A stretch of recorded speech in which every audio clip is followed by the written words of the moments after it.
So we thought that week 1 was full of fights and drama, but little did we know, child, these house guests were just getting started. Now that this game has just been busted wide open, there is tension everywhere, alliances are shaky, and overall there's just an overwhelming amount of mess to sift through. There is a lot to talk about today, including where things currently stand after the big house fight. But before we get into it, make sure you hit that subscribe button below if you have not already. There are just so many different moving pieces going on in this game right now, and I just know that the TV edit is not going to be able to give you the full picture. So if you want a deeper and more unfiltered look about how this game is actually played and what actually goes on in the house, this is the channel to subscribe to. Now, let's get it started.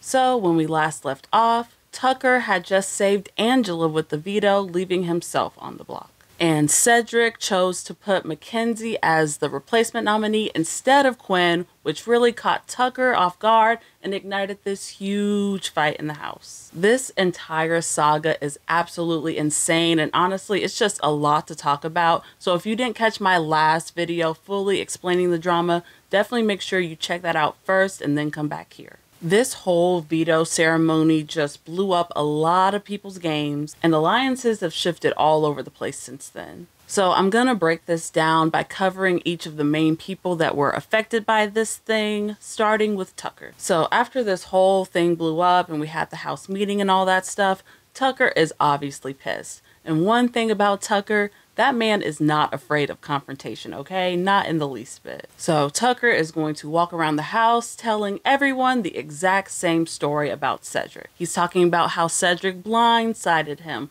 calling Cedric a liar and calling Cedric out his name. I mean, Tucker is really popping off here. And he's not filtering this message out at all. He is telling this to anybody and everybody who will listen. The problem with that is, what Tucker doesn't realize is that a lot of these people he's complaining to were in on the plan the whole time. I mean, he's complaining about Cedric to people like Chelsie and Brooklyn, 2 of Cedric's closest allies who actually helped him plan this whole thing. So yeah, Tucker's view of the entire house structure is pretty abysmal, but yet it gets even worse. First of all, Tucker's biggest gripe with this whole thing is that he feels blindsided by Cedric. He's claiming that Cedric never warned him about the veto, which is just flat out not true at all. Cedric straight up told Tucker to use that veto on himself, point blank period. It's just that Tucker's response to this was that he didn't give a fuck.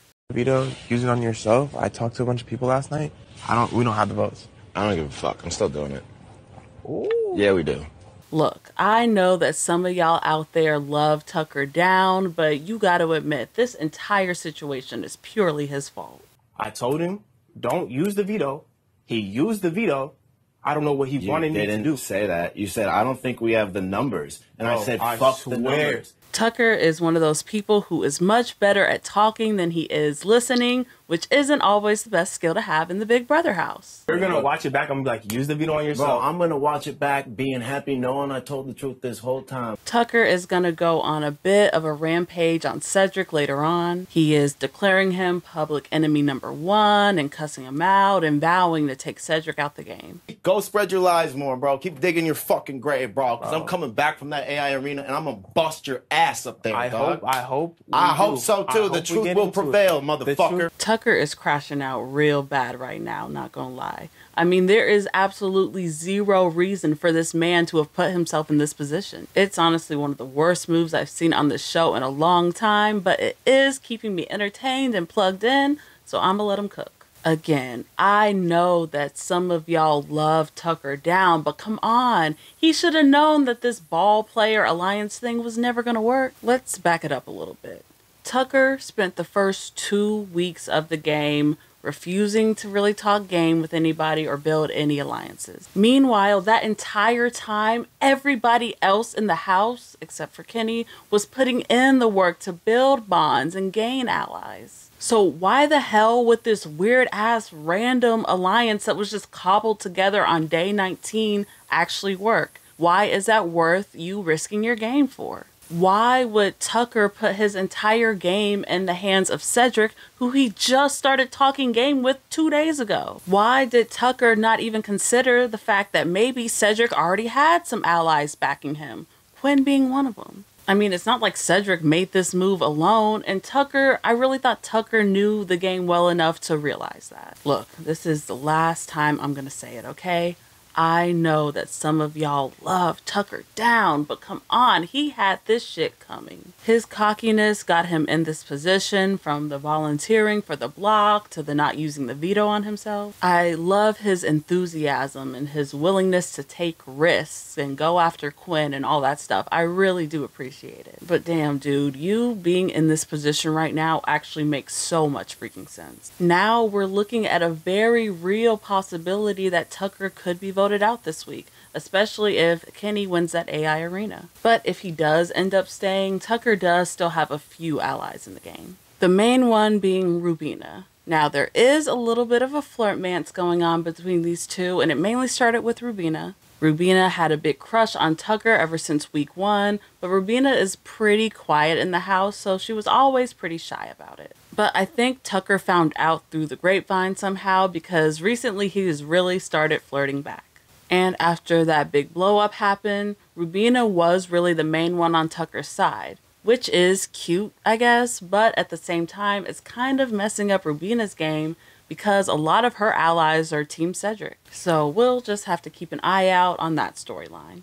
Tucker does have Kimo in a little bit of a chokehold too. Now, Kimo also has a bit of a crush on Tucker, which is partially the reason why this whole thing happened in the first place. Remember, Kimo was the one who confirmed to Tucker that Quinn did have the power. And apparently, during their house meeting, Tucker did tell everybody that Kimo was the one to blame. So now Kimo has just been walking around the house, just kind of sulking and feeling guilty about this whole situation. Now, I don't think the guilt is serious enough for Kimo to jump ship and risk his whole game for Tucker. But it's just worth noting that Kimo is a bit down bad for Tucker right now, and I'm just hoping he's able to pick himself up. I love you. Like, really feel like close with you.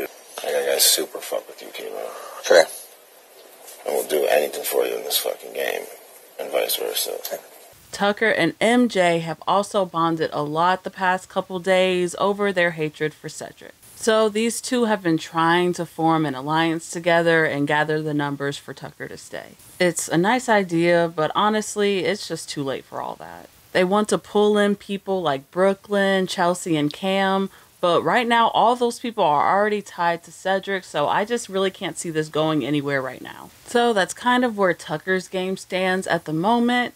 Now let's move on over to Quinn, because his situation is also a mess. So immediately after the big house meeting and blow up, Quinn goes on his apology tour. He has to apologize and come clean to his allies on why he never revealed the power to them. His main excuse was that he was never even going to use the power anyway. He was just going to let everybody think that the power got evicted with Lisa. Which I kind of sort of believe. I mean, before this whole thing happened, Quinn was actually in a really good spot. So depending on who won the next HOH, it was totally a possibility that he would not have to use that power at all. But to my surprise, everybody else was pretty much okay with this too. People were overall cool with Quinn not telling them about his power. So right now his alliances are mostly intact for everybody except for T-Kor.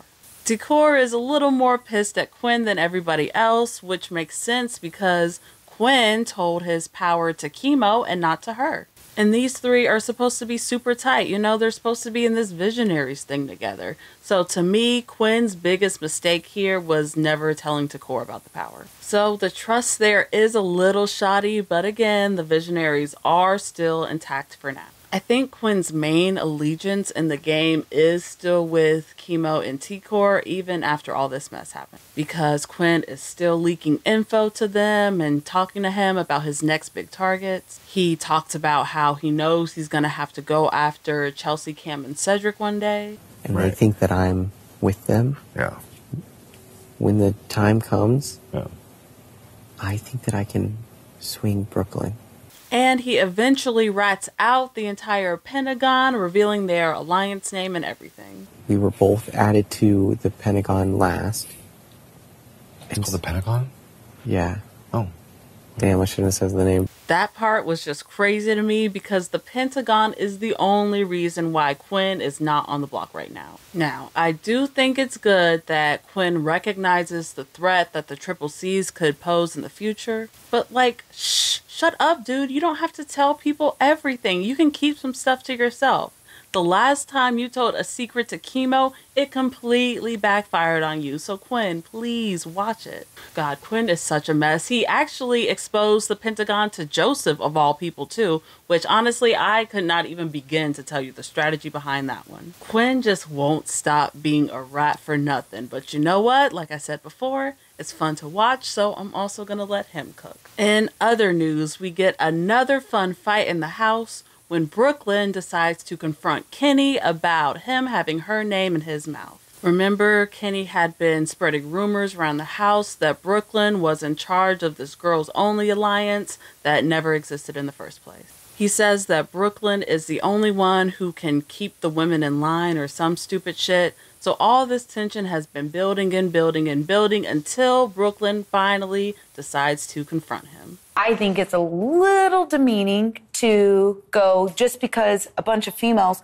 are talking about how cute boys are, they must be scheming. That just means there's a lot of insecurity and paranoia. I absolutely adored this moment from Brooklyn here. She's been kind of quiet in the house. She's really been more of a background character, but she really popped out here. To put it on me just because I'm one of the more mature ones and married and think that I can control women like that.